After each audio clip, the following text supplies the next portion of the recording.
Hello everybody, here we are continuing with the philosopher and the physician in the Mahamudra context.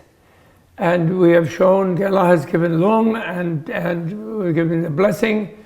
And then, Gela, this came about, and we've discussed about the history of the meeting of Lhodrak Namkha Gyaltsen, the Dzogchen master, in his context of Dzogchen master and his emanation of Vajrapani context, and Tsongkhapa like a Manjushri philosopher. And we are just sort of rehearsing that, and we are in a rough way, we are trying to bring that to life.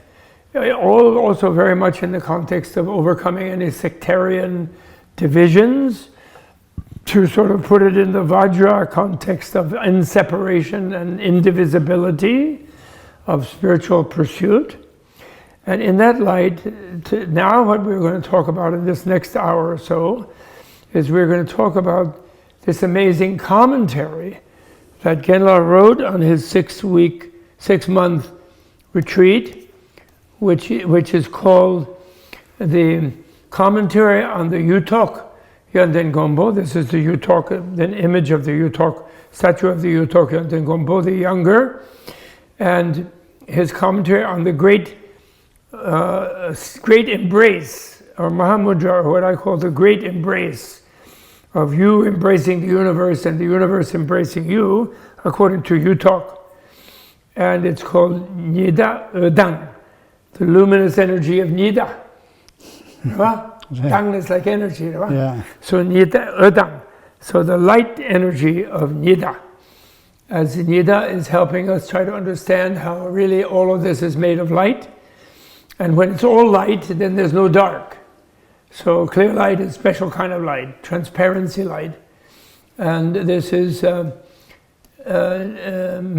Nida, Dr. Nida, physician Nida's commentary, and it has 4 divisions: one-pointedness, freedom from proliferation or complication, one taste, and non-meditation, and meditation that isn't meditation.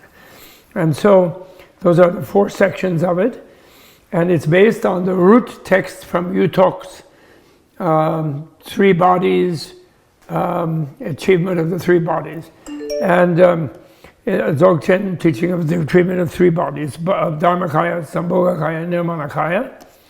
And jumping to that first, then there is in this writing, the root text on which he does this marvelous commentary.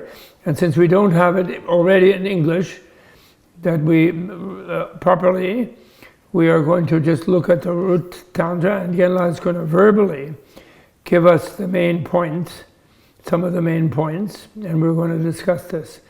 And so then in the Yuthok one, he begins with talking about how the Mahamudra in this context of Dzogchen, really ultimately, and in the previous discussion we showed how even Tsongkhapa, the great master of Anuttara Yoga Tantra, Unexcelled Yoga Tantra, was within the context of Dzogchen, as the Lhodrak Namkha Gyaltsen gave, revealed that element, and it's in Tsongkhapa's collected works, that essence of medicinal nectar. And so it's in the context then of the karma mudra for the layperson, where they have the actual embrace of an emanation of the universal embrace of an individual woman yogini who is of the same level as the male yogini, and obviously must be vice versa, a male one who's the same level as the female yogini. And this is also proven in another context, but we won't go into detail on that at the moment. And then this one about the universal embrace, or the great embrace, is for the upper door.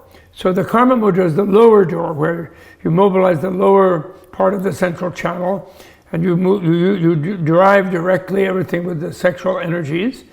And although not in the normal, just piddling normal way, but in the high yogic way, neuroscientific way. But here we're talking the upper door. So he says, in the case of an old person In the case of a neuter person or a non-binary person, maning, in the case of someone who's ill in some way, where their whole nervous system, is not working, in those, there is then they do the Mahamudra in the following way: the Chinangi Nyendrup Tengbe, and they do the outer and inner. It's a person who has the initiation and who has the vows, keeps the vows, and then the outer and inner Nyendrup Tengbe, drawing upon the retreat practice. They get a comfortable seat. They put their legs in the cross-legged posture. They put their hands in the entrancement posture like this. They straighten the spine, straighten it out, balance it and straighten it. They draw their shoulders back. They curve their neck slightly. The tongue goes on the palate, and the lips are just relaxed. And then their eyes, they put into the middle of space, and they don't move their eyeballs, and they look clearly. They look openly, spaciously.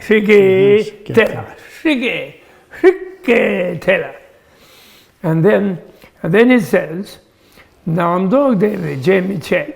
and after they have gotten rid of their normal thinking, they don't analyze further, and they don't anticipate any kind of future problems, and in the present they don't over-assess what's going on in the present, and they set themselves, they entrance themselves, blocking or stopping whatever thinking, conceptual thinking arises. And then, and in any break in their retreat, in their meditation session, they meditate the Guru Yoga, and then they also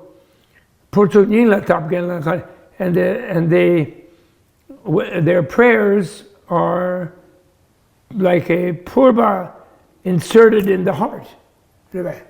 So their firm resolve is like a purba stuck firm in the heart. And they do like this for 1 month. That's the practice. Yes. That's the root text of Yuthok, Gonpo, Guru, Vajraguru, Gunanata. Okay? So then, it's very short. And then he has amazing commentary on it. Apologies. No, it's okay. You don't have to do it. It's all right. Okay, and this is Zechik. Rabagana. Yeah, first one is Zechik, yes. Yeah, one point. So 1 point or right. Single point. And shamatha training, actually this Zechik also mentioned in shamatha practices, right? Also by Dzogchen Tsongkhapa. Yes. The 9 aspect of shamatha. Yes. And I think the 8th step is the Zechik. It's called the Zechik. Then your mind really can stay on 1 point or 1 object. Yes. And so we have many different ways to train mind in the meditation. And this one, when we say Zechik, is like we put our mind on an object, for example, on this crystal, and the mind stays on the crystal or in the crystal. So without moving. Without wavering. Yeah, and but then I think to train mind, so one part of our mind is using, other part of mind says, okay, don't think, don't move, only stay here. So we are dividing that mind a little bit, 2 parts. And then so that's why what we do is, what here according to Yuthok, it says the best is to stay thoughtless, no thoughts. So you say what? No thoughts, free from thoughts. Yeah, thought-free, yes. Yeah, thought-free. Yes. Thought-free meditation. Yes. So yeah, it is a little bit strange. We try to empty our head to say no thoughts, but then we see the more thoughts are coming, more are coming, more are coming. Actually, it is a way. So like I think they call it reversed psychology, you know. If we are told don't think, we think. If we are told don't think, then we think. You know, if we are told to think, we don't think. So we have always the opposite reaction. So in this case, here it says don't think, but the moment we say don't think, then our mind is always thinking something. That's right. Yes, thinking something. But then the interesting thing is slowly we get this awareness that our mind is filled with thoughts. That's right. We have many different thoughts. And so the interesting part is when we talk about this, many people, they stop meditating.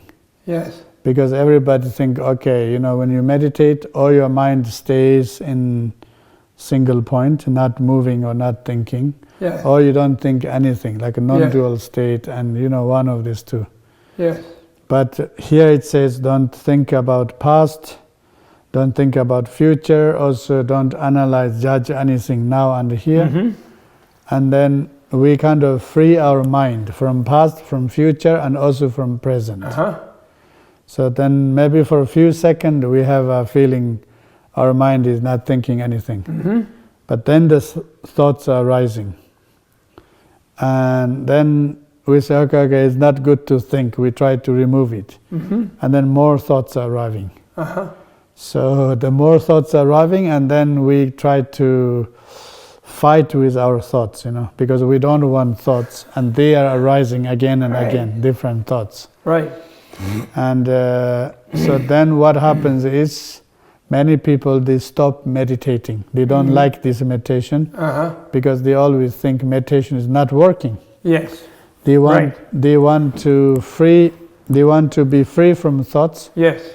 But then thoughts coming more and more. Yes. And then they stop it. Yes. So discourage, yes. Yeah, discourage, yeah. And then the many meditation text says, when you are able to see your thoughts, actually that is a good point. Yes. It means your meditation is working.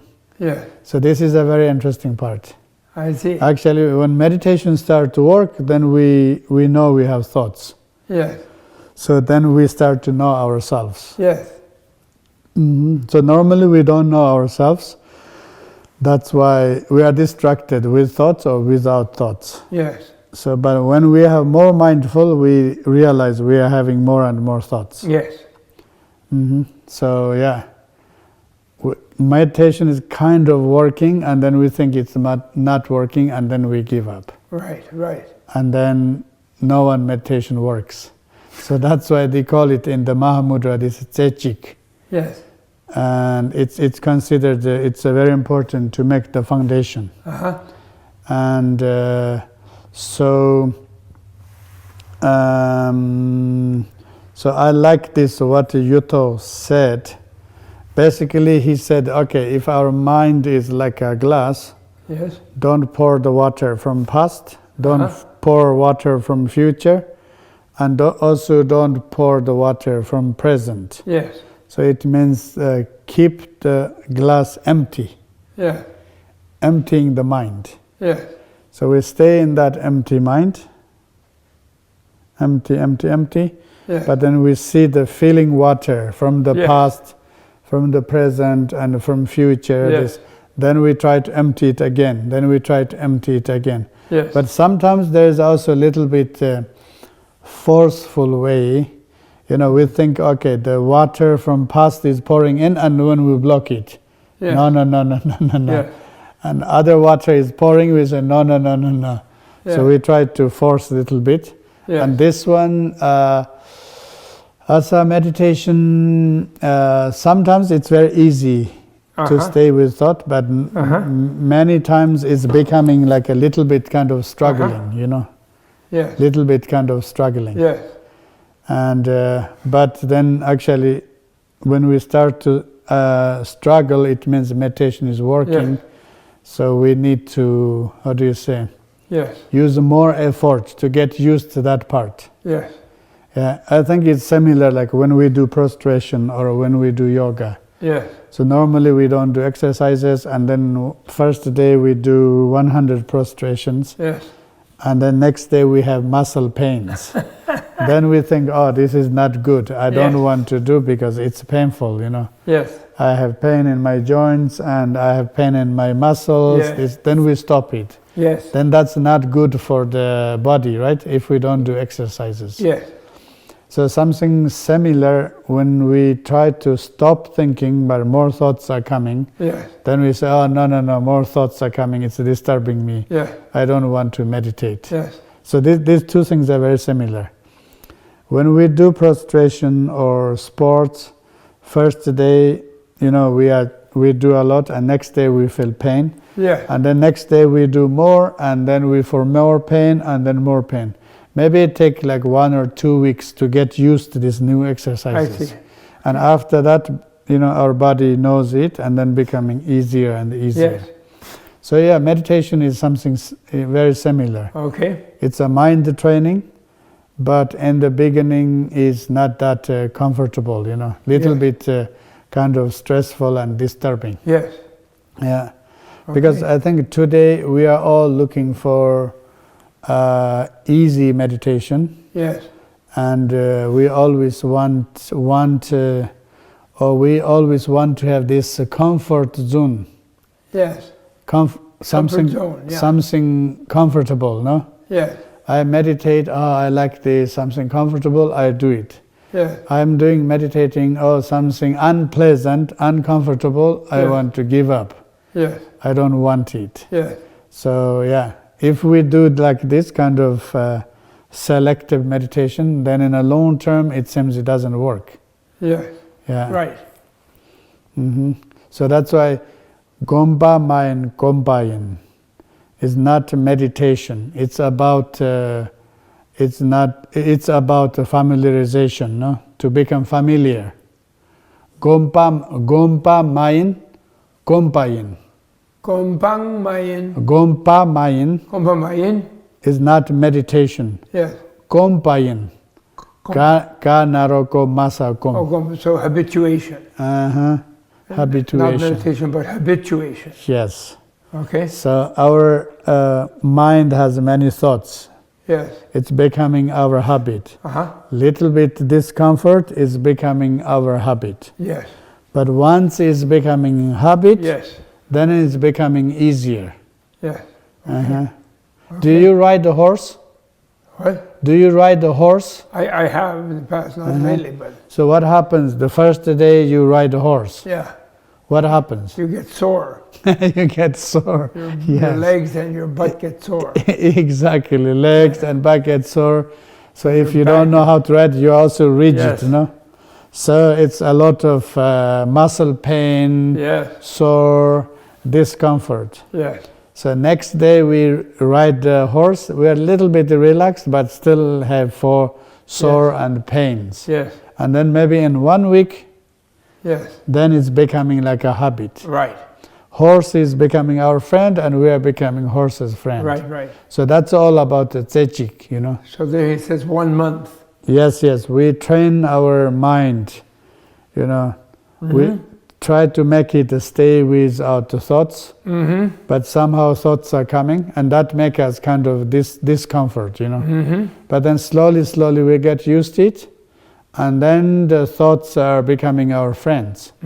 So in the beginning we say no thoughts, thoughts come, and then we don't like them, you know. Right. We start to fight with them, and then through this stressful process, Right. we become, slowly get used to them. Yes. And then our enemy become our friend. And then this our friend and becoming ourself. Yeah, we sort of have to let go of them, don't we?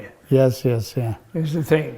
Actually, once they become very friend, the thoughts becoming friend, all different kind of becoming friend, and then we want more, but then they don't come. And then we become really thought-free. Yes. Yeah. Okay. And so that's why this Tzechi part, how is becoming part of meditation, it's very interesting. Yes. But I know some people, they really like Tzechi in the beginning. Yes. They have not so many thoughts and they are kind of very stable with this. But Yes. most of us, normally when we say no thoughts, we have more thoughts. Yes. And then becoming discomfort. Yes. And then slowly, this discomfort becoming comfortable, and then we want it more, and then it disappears. Yes. And then we are in the tzechic state. Yes. Yeah. Then our mind in the single point, in the glass, or on the table, Yes. or just mind is everywhere, and Yes. without any Yes. thoughts. Yeah. Okay. And also, I think Tsongkhapa mentioned about Tzechi, right, in his Shene training, Yes. in the Shamatha training.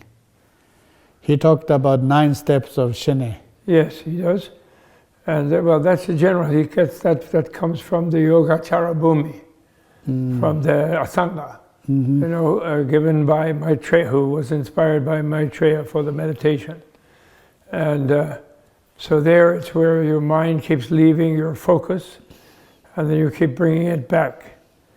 And your mind is focused on freedom, and then you keep being dragged off in some point of thought, and then you bring it back to letting go.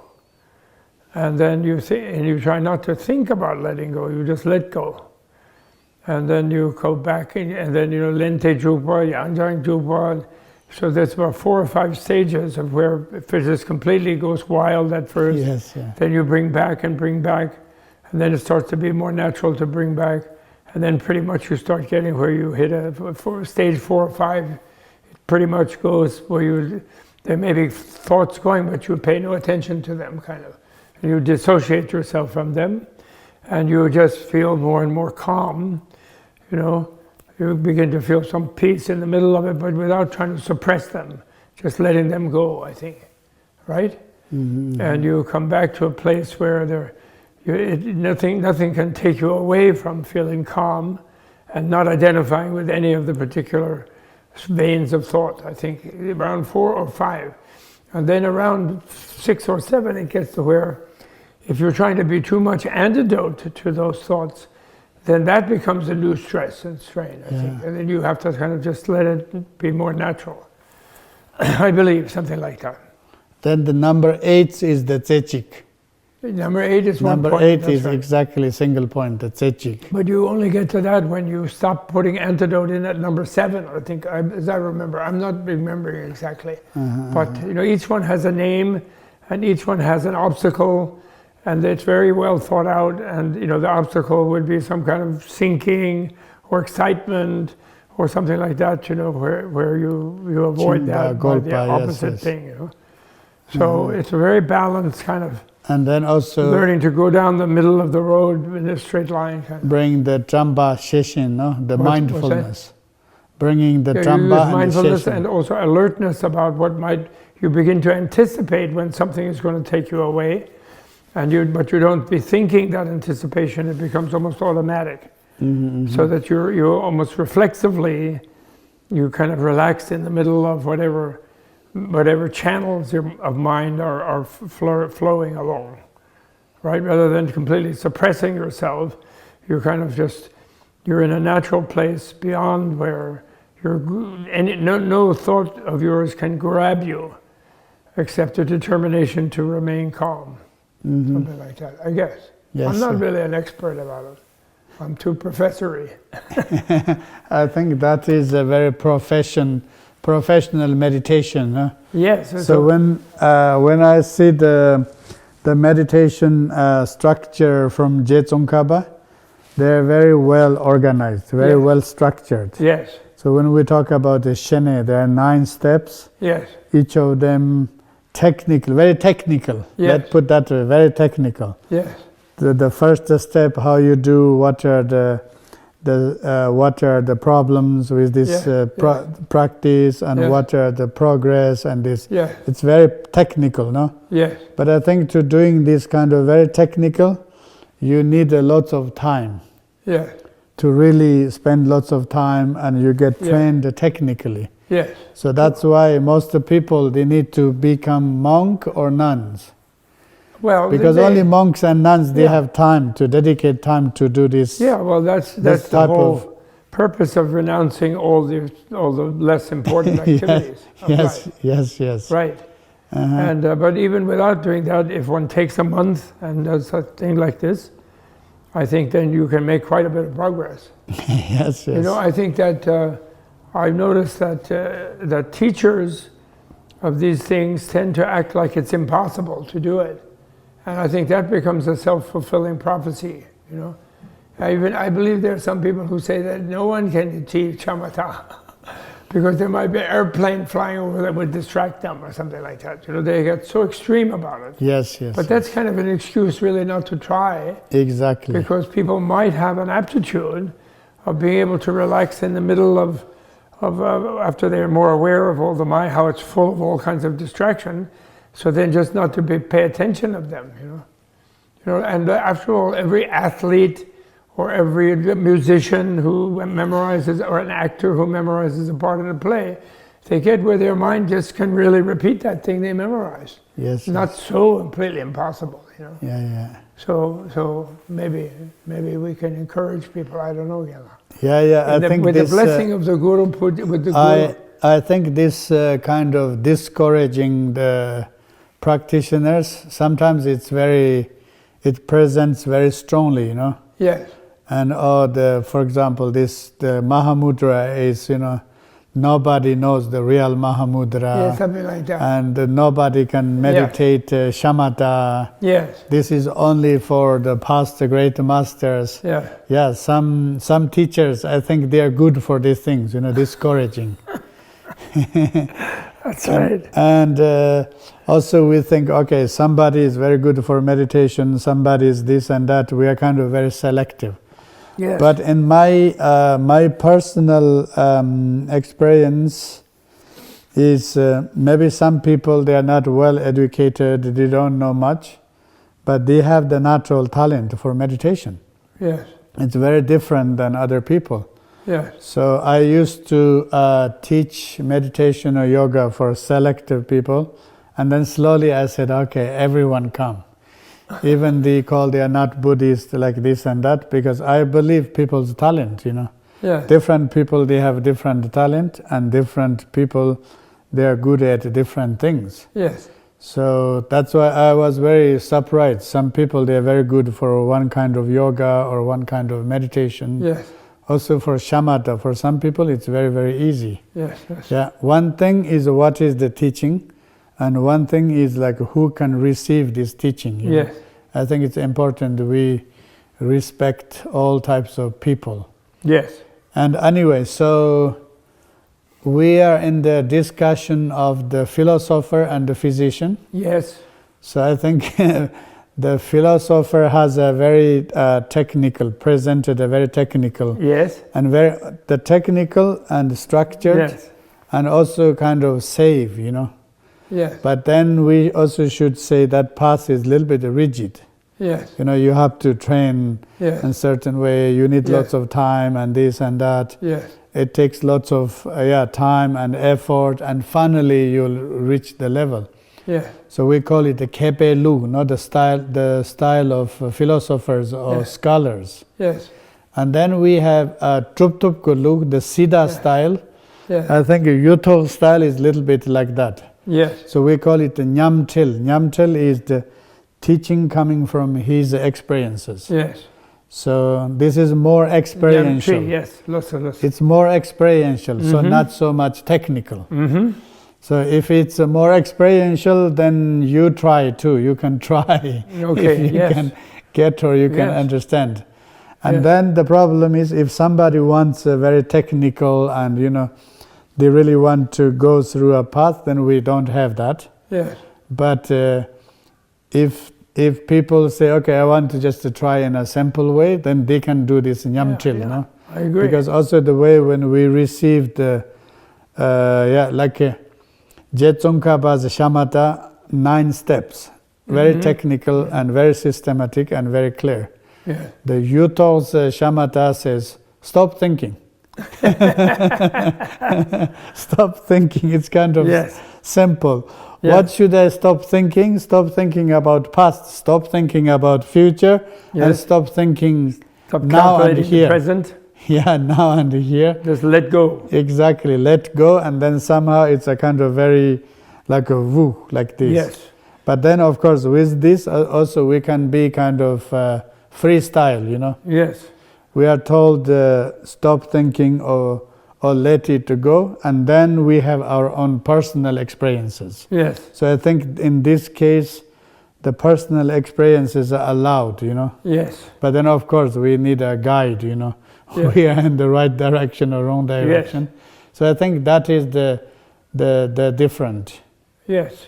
Yeah. I agree. And well, also I think there's a special thing that Tibetans have, which the Yuthok, beauty of the Yuthok and the Tibetan culture, where the closeness to the divine realities of the many enlightened beings is felt very, very viscerally by people.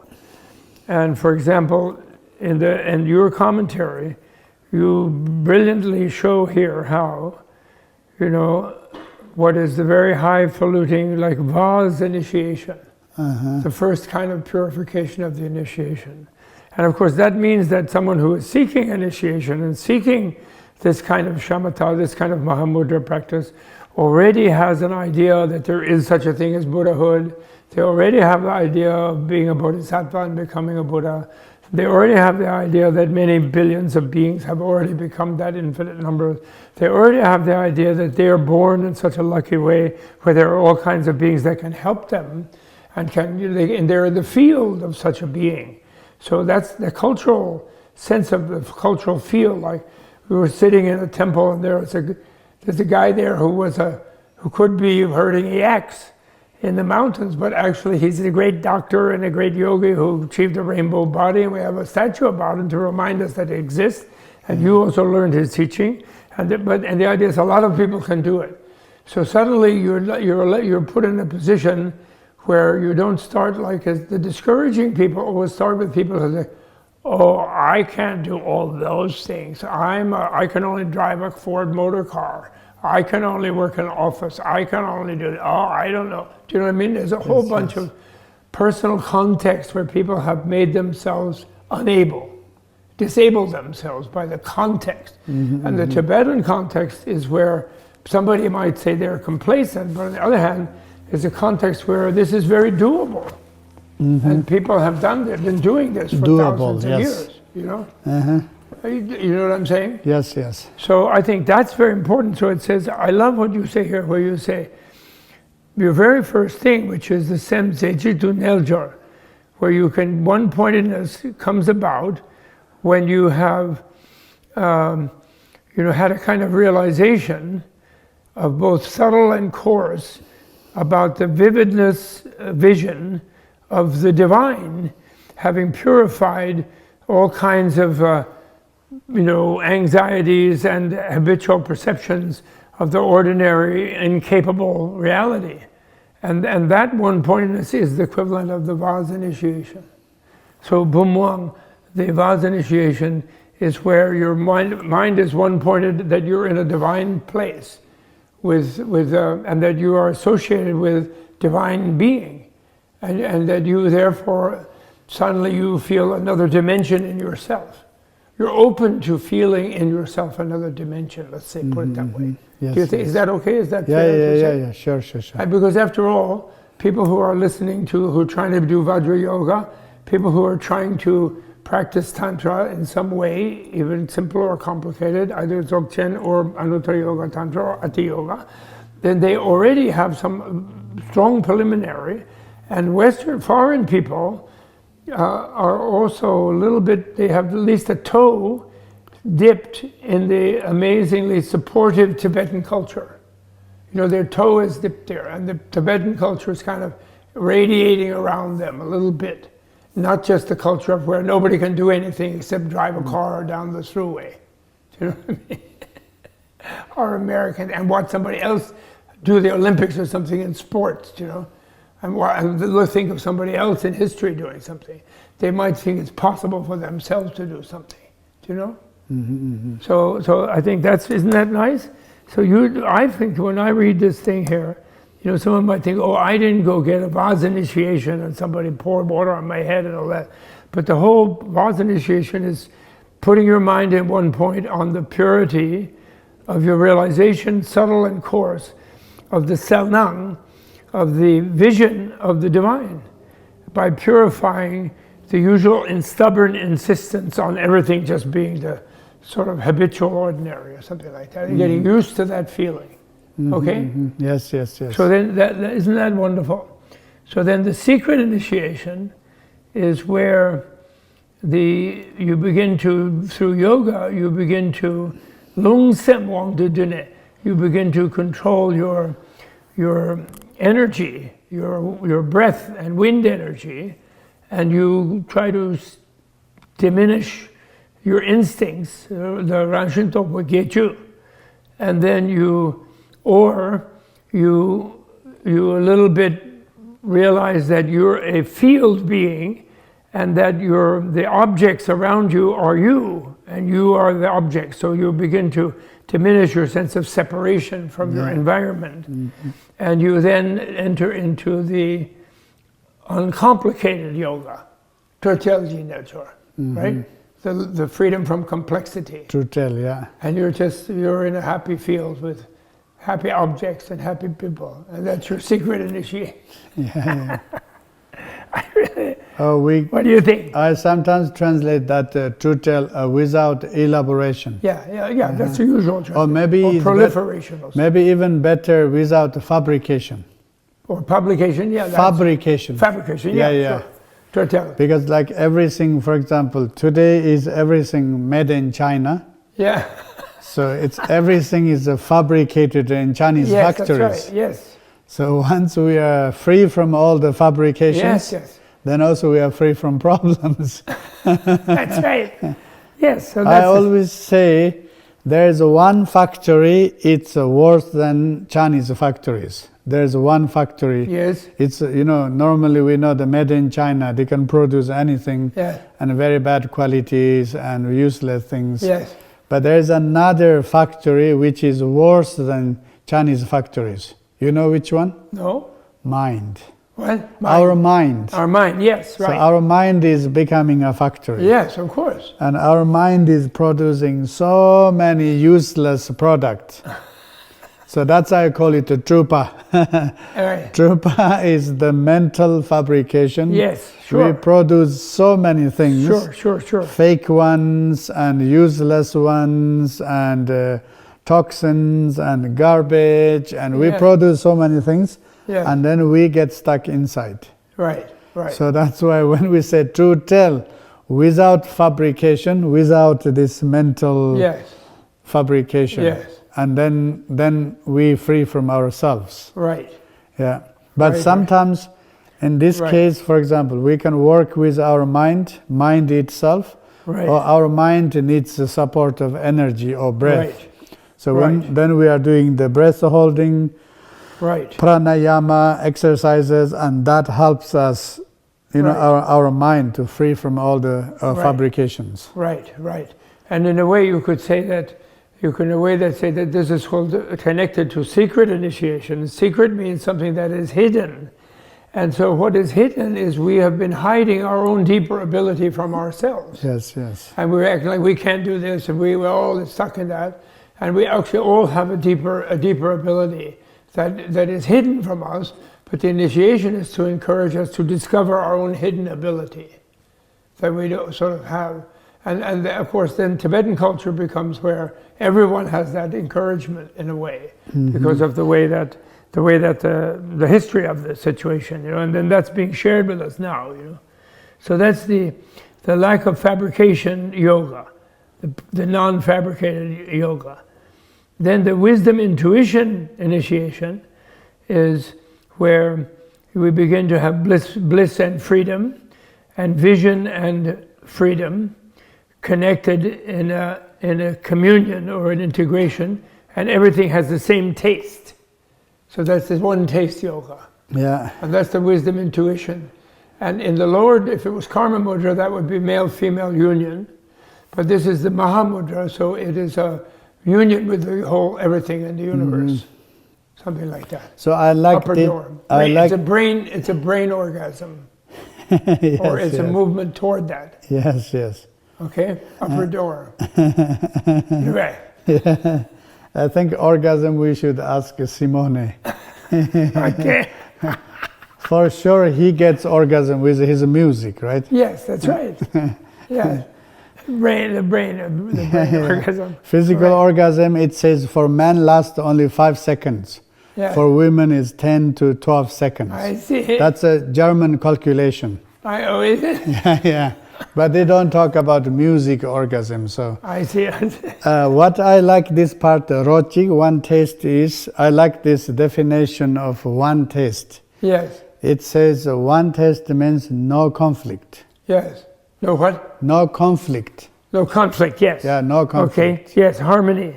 Yeah. So that's the music. Yes. exactly, you cannot have conflict with anyone. Yes. So you are Buddhist.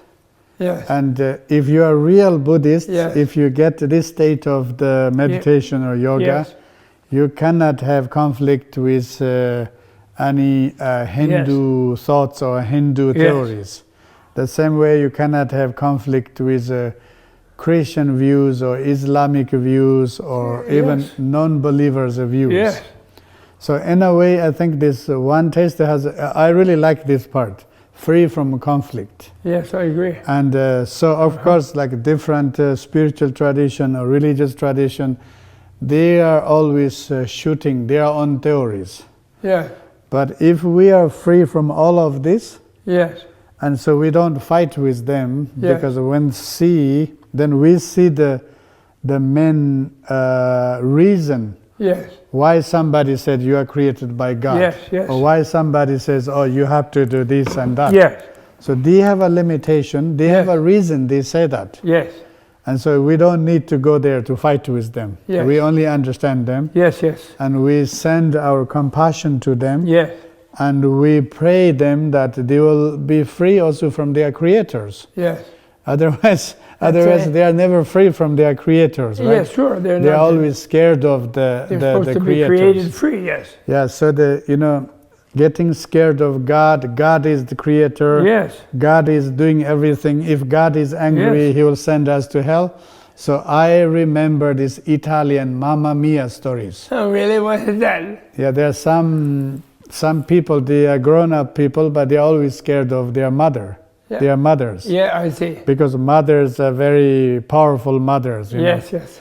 You only eat my pasta, my pizza. You have to come back home for dinner every day. Yes. And you cannot marry until I agree. This. Yes. Yes. I think how do you call it in Italian? This some men, they are in 40s, 50s, 60s. They are still eating mama's pasta. How do you call this? Mammone. Mammone. What? This is Italian word, mammone. Mabone. Mammone. Mammone is you are the mama's boy forever. Oh, mabone. Allos. So I think believing in the God and scared of God also like that, Yes, a we little can bit. call it Mammone syndrome. Mammone syndrome.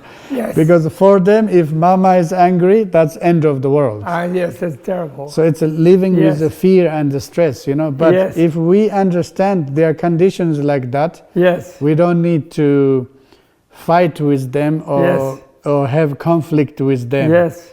And we need to generate our compassion. Yes. Because they are suffering. They get stuck with their Yes, mothers or with their God. Absolutely. Yeah, so it's very interesting. I like this orochi. Then you can get along with anybody. Yes. You can be friend with anybody. Yes. Because otherwise we become very selective, no? Yes. This is my group and this is my society, this is my club, this is our nationality, we are Very Tibetans, Very we separate. are this, we become very selective. Mm-hmm. And I think this, the more we become selective, the more we have tensions, the more we have conflict with others. Yes. So we can't completely connect it. So when it says rochi means becoming all one taste, it means the taste of understanding and the taste of connection. Yes. And then we have, wherever, like Shapkarpa said, wherever you reach is your home. Yes. Whoever you meet is your friend. Yes. So I like that one. So that's exact the meaning of this rochi. Yes, wonderful. So that's the wisdom intuition initiation. The Sherab Yishi. Sherab Yishi Chiwa. Third yoga, yes. Yes. I like intuition for Yishi. And people don't like that. Again, they don't agree with me. I say intuition. They want to say all kind of strange words. But intuition means that direct, without reason, just automatically one with the object, intuitive. And women have special intuition because they are the wisdom. So intuition, wisdom, intuition. And then he says, then you say, Wang Shivam Sivanampuche. And then the fourth initiation is the word initiation. And that's the fourth state. And then it says here, like all things are like water and waves are understood like that. And that taint of thinking them as separate is purified. And also that there's something to be meditated on, and that there's a means of meditation. There's no such thing. And samsara and nirvana, the relative world and the absolute world, are one. That kind of realization, that is the yoga of non-meditation. That's the fourth one. Yes. Where just being there is you meditate without meditating. Yeah. And you don't have to meditate because you're already in the nirvana, in the middle of without leaving the samsara. You're in the nirvana. Yes. Yeah? So that makes, then you have to be a physician. After that, yes. Then you have to be a physician because then you're connected to everybody else. Yeah. You didn't fly away into some great Dzogchen heaven or something like that. Yes. But this becomes Dzogchen heaven. Yes. Right? Gommel is so that's a beautiful state, one. Gommel is non-meditation, no? Non-meditation, Gompa Mepa. Yes. So the non-meditation is also when there is no meditators. Yes. So as we discussed this morning, we always, people saying, oh, this meditation is good for me, that is not good for me. This, I like this, I dislike this is good for me, this is not good for me. Yes. This is fine for me, this is not fine for me. Yes. So like samsara is the whole external world. Yes. And then we are very selective, good and bad and this and that. Yes. But then we think there is a good one and bad one, one and good one, right? Yes. But at end in the Mahamudra says it doesn't depends anything externally. Yes.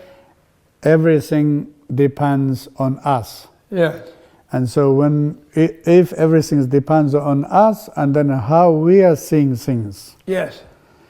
And then if we want to be really free from this samsara or free from the suffering or the problems, then we have to free ourselves from ourselves.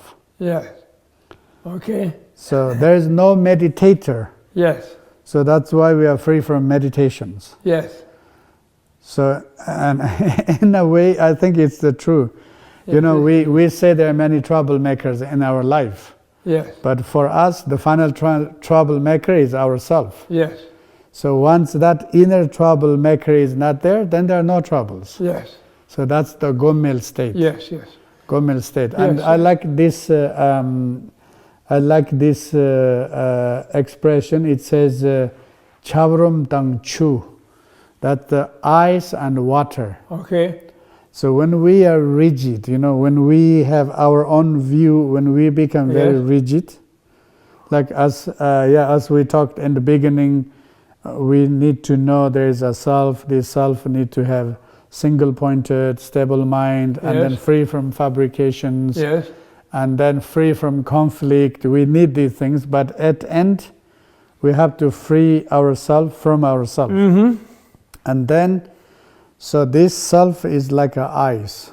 It can be like a crystal, right? It's like a ice. Yes. But the ice stays there as a solid object. Yes. So this solid object is saying I. Yes. I'm meditating. Yes. I'm practicing yoga. Yes. I'm this, I'm that. Yes. But it's a solid. Yes. So that's why not flexible. Yes. So when this, that's the chabrum. Here it's Tibetan says chabrum, the solidified water. Mm-hmm. But what is the nature of water itself? It's a fluid. Yes. So it's a fluid, it flows everywhere. Yes. And it can take any forms. Yes. It can be formless, and it can go any different directions. Right. So it can be a one drop, and it can be emerged into ocean too. Yes. So in this case, so we are kind of struggling. Our self is as a water drop, Yeah. So we are seeing ourself is like this, one drop. Yes. But this drop is icy drop. Yes. And then this icy drop has many problems. Yes. Oh, it's too hot. Oh, it's too cold. Yes. Oh, it's too bright. Oh, it's too dark. Yes. Oh, it's too full. Oh, it's this and that. So this ice drop, ice ball has lots of issues. Yes. Or if I fall down, I will break. Yes. Or if the sun is too strong, I will dry out. Yes. So this ice water drop is living with conditions. Yes. It needs many good conditions, otherwise it cannot survive. Yes.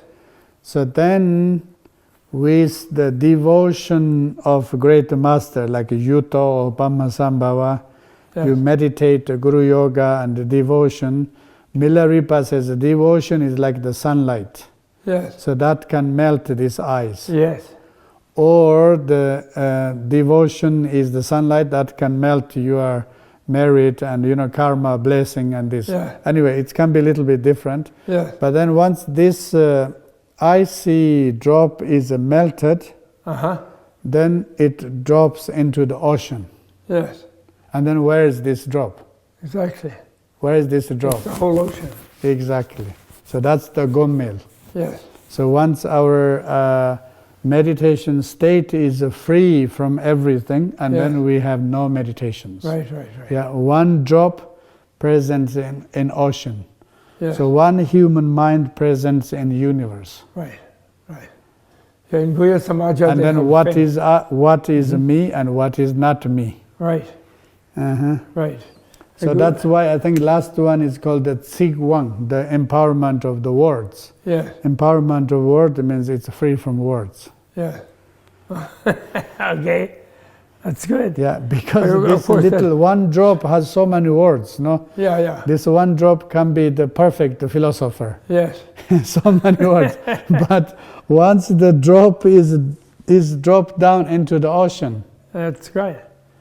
That's very good. And then only the experience of being the ocean, no? Yeah.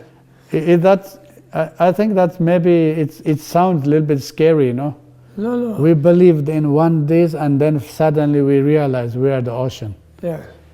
Although when Lama Govinda used to make one beautiful thing, he used to make the difference between Buddhism and some other traditions, is that when the drop goes to the ocean, in some kind of traditions, then the drop is the whole ocean, right?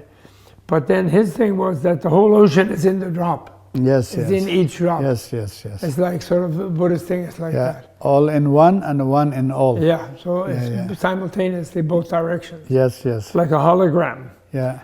So that's really great, and it reminds me of the famous verse in the Kriya Samaja, where it says, there's no meditation, there's nothing to be meditated on, there's no meditator. And there's a famous verse like that in the first chapter. Yeah. But here I want to ask you a question, Gyala.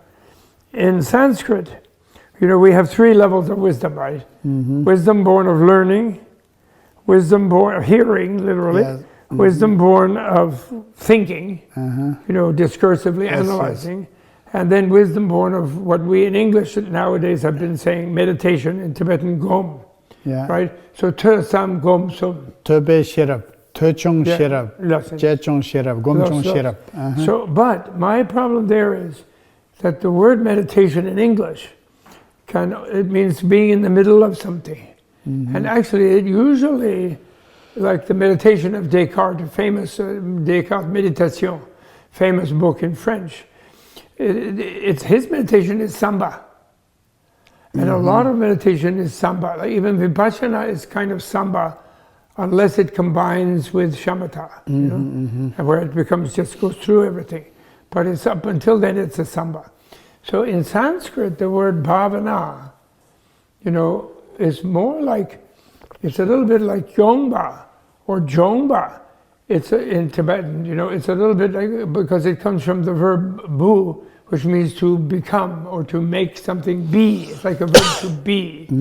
So the bhavana, so in other words, you learn about something, you hear about the emptiness of freedom and relativity, freedom, don't tendrel, you learn about wisdom and compassion, you learn about the path and the fruit, etc., etc.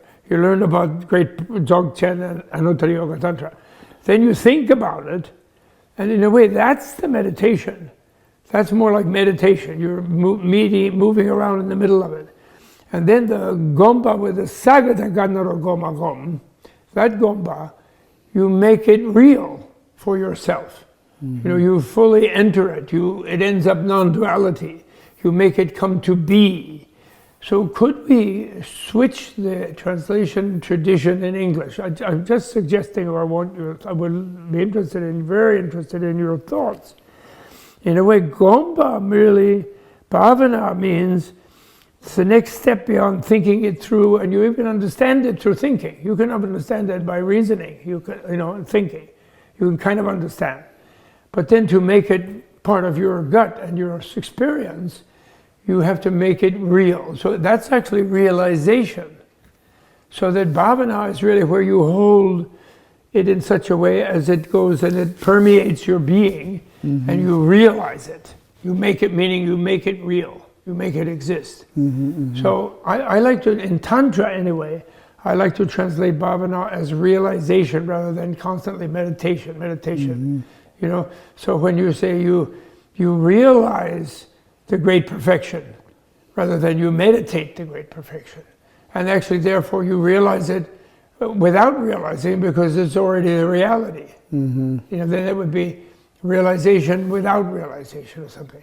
So I'm just curious about your thought of, and the difference between sagata gannaro goma gom and koma gom, which has just become habituated to something. Yes. So the sago means you make it normal.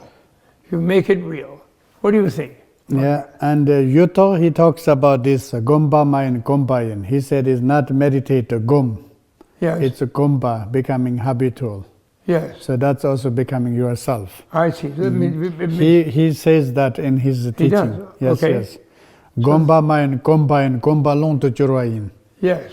And so when we talked about this wisdom, when you said that sharap. Yes. Sharap. What's the Sanskrit sharap? Prajna. Prajna. So I have had my personal translation. I think the sharap we should translate super intelligence. Okay. Because shepa, arab is super, no? Yeah. So super intelligence. Yeah, okay. And so today we are all talking about artificial intelligence. Yes. Everybody is scared of artificial intelligence. That's right. But that artificial intelligence is coming from human intelligence, from our intelligence. That's right. Humans create this artificial intelligence. Program it, yes. Program it. But then artificial intelligence, they should stay in the artificial intelligence. Right. But humans, we have to keep super intelligence. Yes, I agree. Yeah. I used to want to translate it as genius. Genius. Prajna meaning genius. Yes.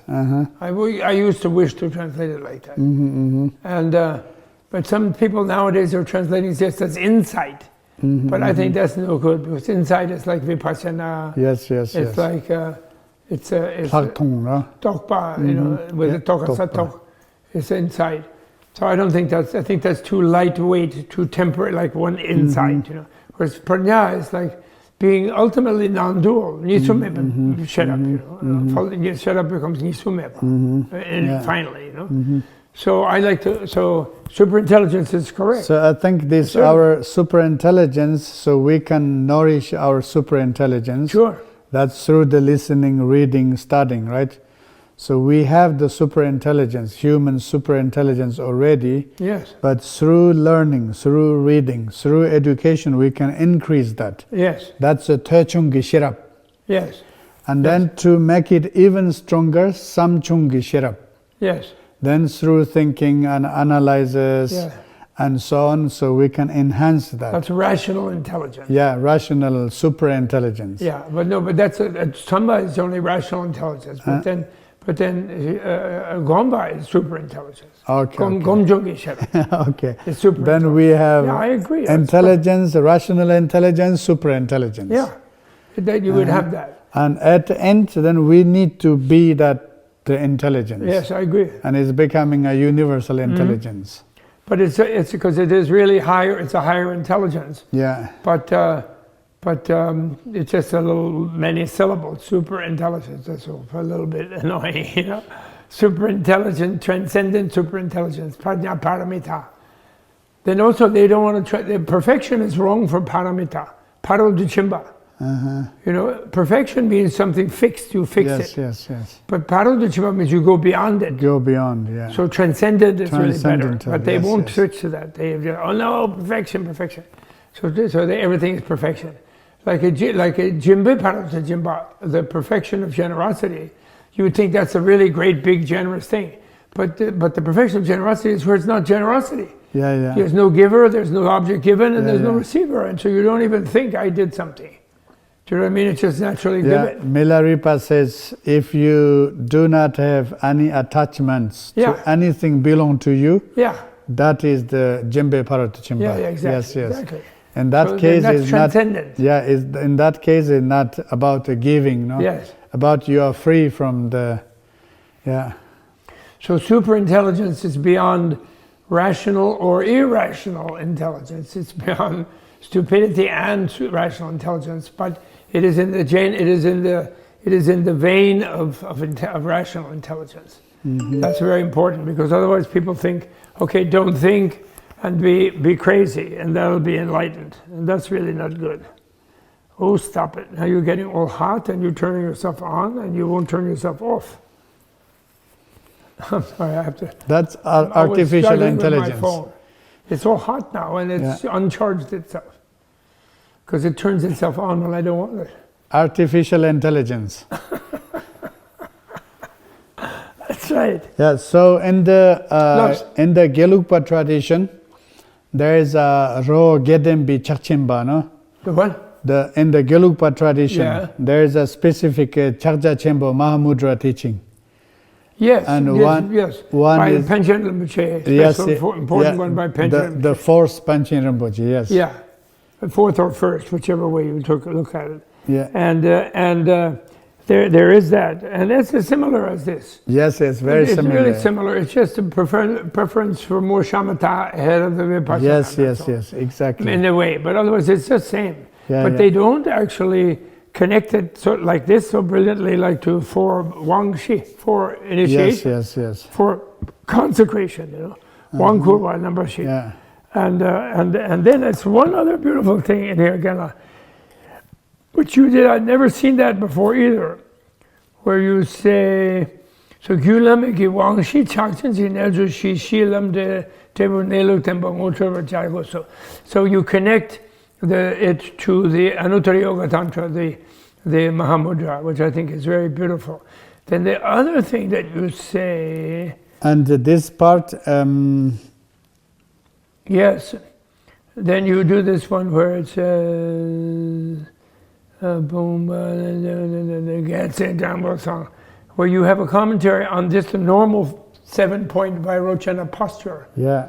Of sitting up straight and so forth. The only difference is about where you look. So in the Mahamudra, there is an expression, it says, Dorje migna tekarta. The Vajra eyes should look straight. Not looking down. Shebe Goten, but this is your own commentary, which I think. Chagja Chimba, Nanjo, Shile, Togma, Zechigi, Nanjoni, Lune Zochete. So you're saying the body key points or principle in the one-pointed yoga, from at the beginning one-pointed yoga among the 4 yogas of the Mahamudra. And you say, when you have the body is set up in a nice entranced way, you're beginning to control the energies in the body. You control the energies in the body. Same Shiva, by abiding in a one-pointedness, peaceful way, you sit on the comfortable cushion, and you have also the meditation cord that you gave me, nice meditation cord that I have. Meditation belt. And then and so you cross your legs to control your evacuative wind. Yes. Towards apana. Okay? I never heard of that, but I mean, of course that's true, but I mean, people don't usually say that. That's so exciting. So so that's why we said cross-legged. Better control, in order to bring under control the control our gas. The truth cell, we have to sit cross-legged. Okay. And then I never heard, and the equal fire wind, that is, or I call it the metabolic wind, the digestive wind, which is in the stomach. In order to do that, you put the 2 hands here. That controls the digestive wind. Yes. That's amazing. And then, we put it below the navel, the 2 hands flat like that. Then Lhodrak, and by straightening up the body, you straighten your channels, and your main channel, central channel, and right and left channel. And then by straightening the channels, the wind has ease, moves easily. And then the lung rang sur, jue, and it goes in its natural way, rang sur jue, and the sem dela, shiva never jebe. And your body is comfortable and sits peacefully, stays peacefully, and gets it down. Drangbo Sangha, and then you straighten the spine, and then the spine straightens out. And then Chapche Lung, and in order to control the pervading wind, which usually nobody can touch that one until you die, Semji Jingwa Selche, Pungbaji, that's why you put your shoulders back. That controls the whole pervading wind. I never heard of that, but it's so wonderful. The yogis should listen, Bhadra yogis should really listen to that. And that also gets rid of any depressed mind. Sort of a feeling of slumping over and feeling like your mind is like not capable. So you spread your shoulders like that. And that controls the pervading wind. And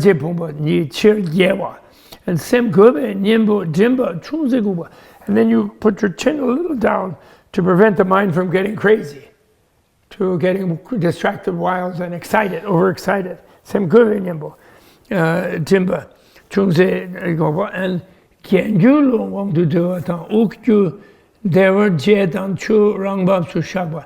And then you put the lips sort of relaxed and the tongue on the palate, and in order to enable the breath to go easily and to control the rising wind, the ascending wind, udana. And then Sogzin Lung, finally to control the life-holding wind, vitality wind, then Lung Rig Del Chir. And in order to have the mind, the wind, and the awareness, right? The Rigpa. And have the awareness slow down, Del Chir, to make it feel at ease. Then in Migje Megul, where you make the eyeballs not move. Looking straight. Nangi Chidu. Barnangi Kidu, Shige Tabam, Cherbao. So then you make gazing. You look clearly into the middle of the space, or like nakedly. Cherba say naked. Cherba is in a gaze. You gaze. So Cherba. That's unique, Yana. I don't know where. Is that from? This is from Vajrabodhi. Vajrabodhi, the Dorje-lu. Dorje-lu, some text they explain like this. Oh, there's a text like that? Yes. But who is that? There are few Yuthok's text, or? There are few other Dorje-lu, they explain like this, I see. That's brilliant. This is very interesting. Here is talking for Tsechik, Shamatha, it's important our body posture. Yes. So that's the usual, what's called 7-point Namkha Vairochana posture. Vairochana posture. But it's connecting to the 5 winds. Yes, It's just beautiful. Yeah. That's a Vajra Yoga special. That's really important for Vajra Yoga. So Dorjilu, you say Vajra body. That comes Exactly. from a book So not called looking. Vajra Only thing is not looking down. We look straight in the space like this. Yes. Rest are the same. Yeah. Yes. Not to look down. Okay. Look straight. Yeah. Yes. So, and it says the body posture is very important for Dzogchen yoga, Yes. the single point yoga. Yes. And then controlling the lung and the breathing, it's very important for Tutal yoga.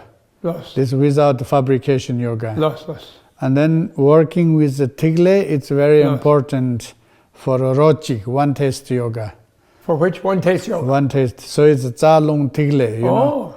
So one point yoga channels, is the channels. Yes. And Tutal unfabricating yoga is the lung. Is the breathing. Is the winds. Like pranayama. And then the Rochik, one taste. One taste yoga is the Tigle. drops. And then the 3 of them, they are all unioned. That's the Gommel. That's the final great. one. And then all 3 together. Yes, yes. Really great. Oh, that's really good. I like that. That's wonderful. Yeah. That's really wonderful. Fantastic. So I think the Mahamudra, the traditional Mahamudra, the old time, like the time of Marpa and Milarepa. Yeah. So we know Telopa, he transmitted Naropa through experience, you know. Yes. Not so many teachings. Yes. And then also Naropa gave the teachings in a more experiential way to Marpa. Yes. And then Marpa transmitted that to Milarepa. Yes, yes. But I think Milarepa was giving teachings, you know, according to students' capacity. Yes. Some students, maybe they are more Tummo, he give only Tummo. Some people, they need only Ngondro, he gives only that. Yes. And then for Gampopa, Milarepa's main disciple, Gampopa, he was a great doctor too, great physician, Gampopa. Yes, he was a doctor, yes. Yes, and then he was also very educated, like a philosopher. Yes. And then he spent only 1 year with Milarepa, only 1 year. Yes. But that year, so he received all Milarepa's teachings. Yes, yes. And then also he wrote down many, you know, Milarepa's instructions. Yes, yes, yes.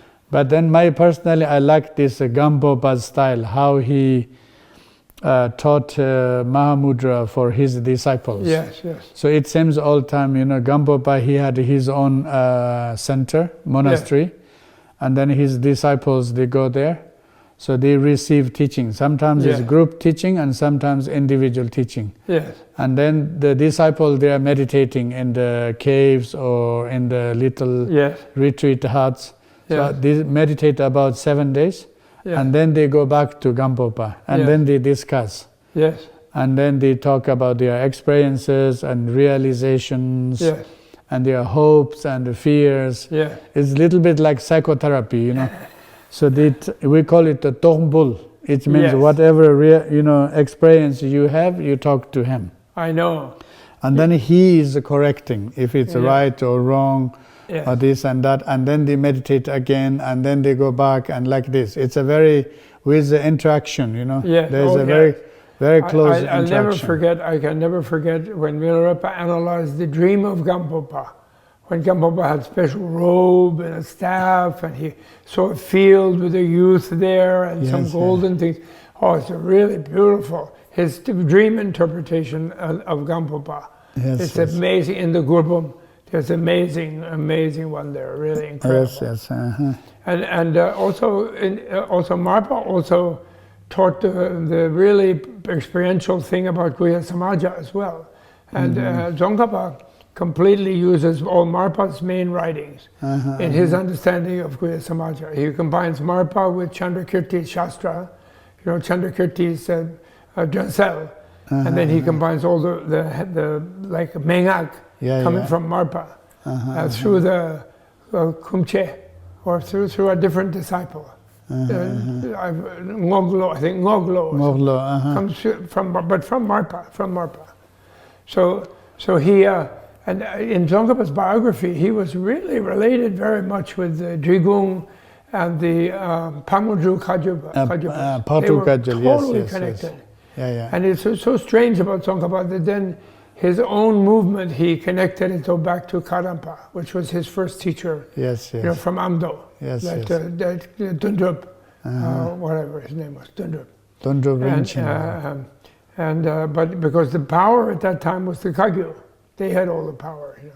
Yeah, yeah. And but he didn't go with them, and the Sakyapas were very angry. He didn't go with the Sakyapas.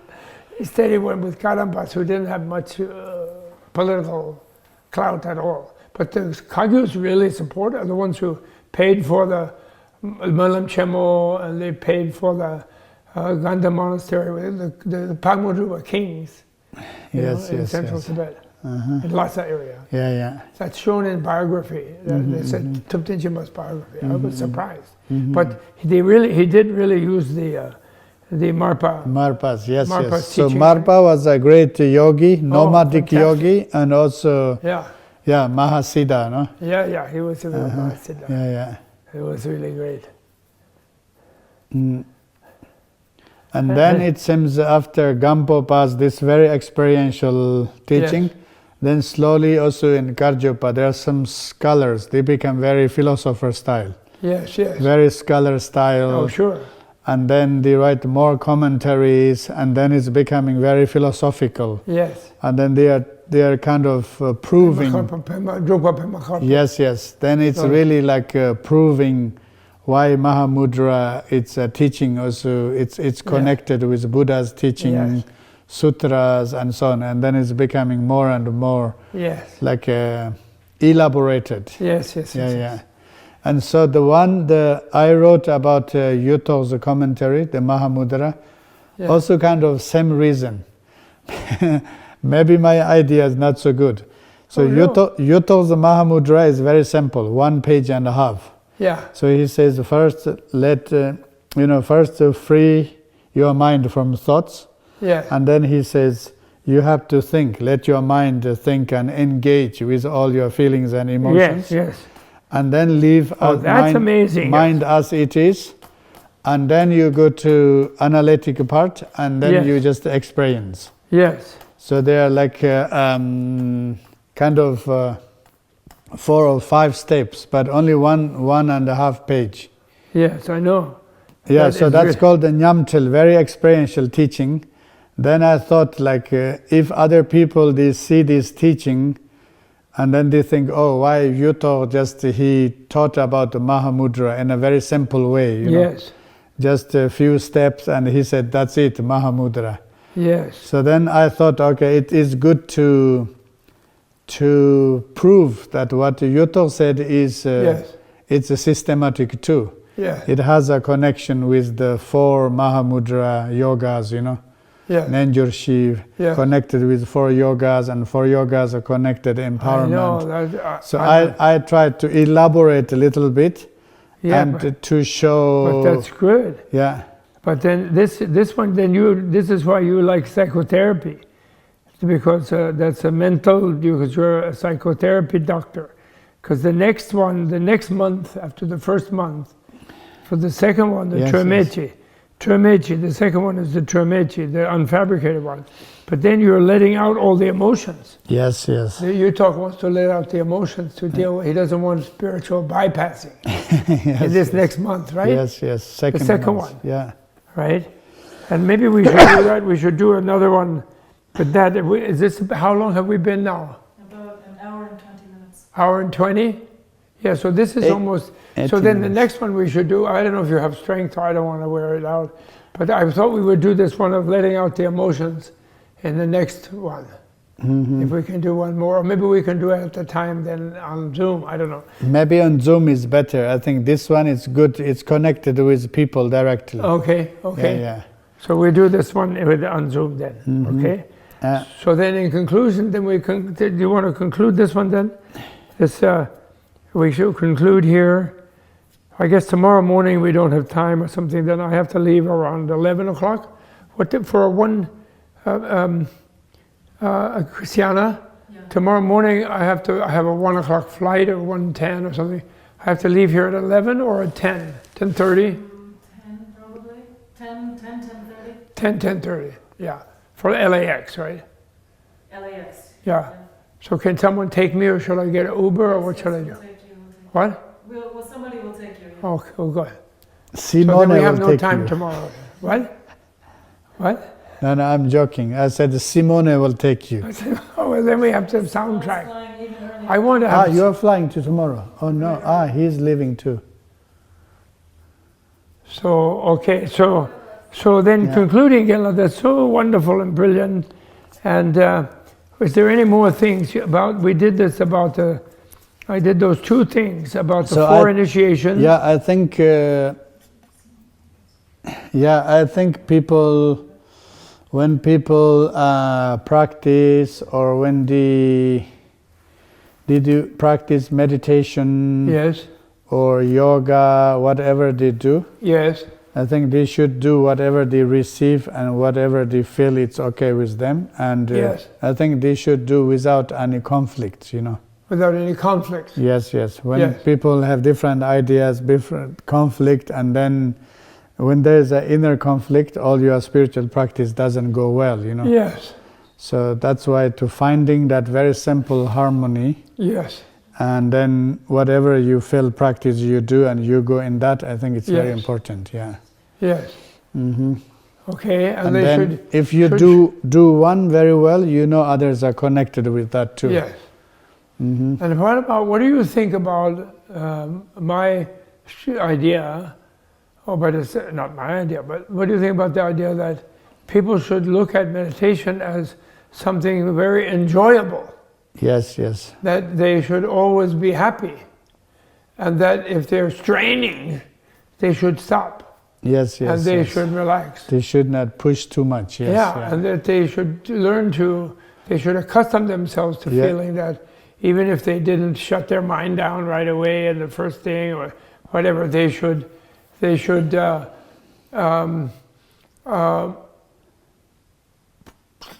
train themselves to think of it as a pleasant thing to do. Yes. Like watching The Matrix. Yes. After all, when someone watches a really exciting, gripping movie, then the time is like that. Yes. Because it's so exciting. Yeah. And it's beautiful, and special effects, and whatever nowadays, with the thing, and it's just wonderful to watch. Yes. If you're not like me, but you never want to watch with me, because I'm always trying to rewrite the movie. My family gets very upset with me. No, don't go there. It's a bad guy over there. No, don't go. Leave him. Shut up.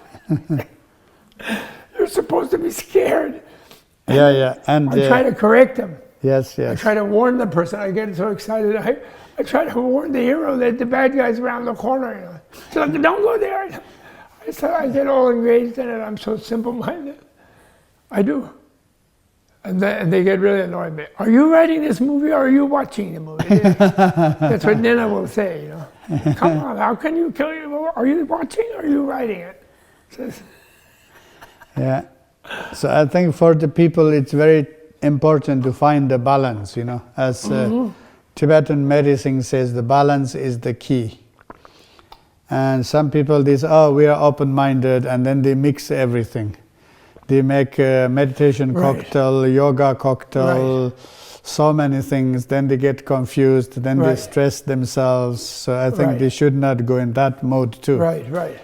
And then, so they must find balance for that, they should not put everything together. Yes. And then also some people, this is Buddhist, this is not Buddhist, they should not become also paranoid, Yes. So sometimes they close too much. This is right, this is wrong. Yes. So they should relax with that kind of view too. Right. So and then some people, they are very hard on themselves to do yoga, many hours, meditation, this, and they should not, be hard on themselves. Yes. So that's why I think finding the balance is very, very important. Yes, I agree. Yeah, and for example, in Shamatha says, in the beginning, your meditation should be short, but repeat many times. Yes. So I always say that is the best suggestion, short. You can meditate 3 minutes, 5 minutes, and you do a few times a day. Yes. Then you are not stressed. Yes. So, 3 minutes of meditation is not a big deal, right? Yes. But then today what people do, it's my meditation time. Half an hour, 1 hour, 2 hours, 3 hours, I have to finish. I know and then if you take 2-3 hours per day, it's a lot of time. And then they stress themselves and they push themselves, and then they get spiritual burnout. Yes, yes. Yeah. Yes, or bypass. My teacher, when I was beginning, I was desperate to meditate because I would get in a place where I would feel quite calm and peaceful. And even practically I would do tsemeshi, the 4 things, and I would feel almost out of body. And because I was only 20 years old, 21 years old, I would be very, what do you call it? It was a big relief. And I think I would have done big spiritual bypassing. If I had done too much, I would have become addicted practically to that, I think. And I wouldn't have learned much, and I wouldn't have proceeded much. And he was clairvoyant, definitely. And if we were, we had like a place in New Jersey, but sort of like this. And after a while, he would interrupt me when I was in my room. At 2 in the morning, he'd come and say, "Oh, you need yogurt, or you're not sleeping." He would show up. And then sometimes I would go and hide over there where the yurt is or something by a tree to meditate. And he would pretend to walk the dog.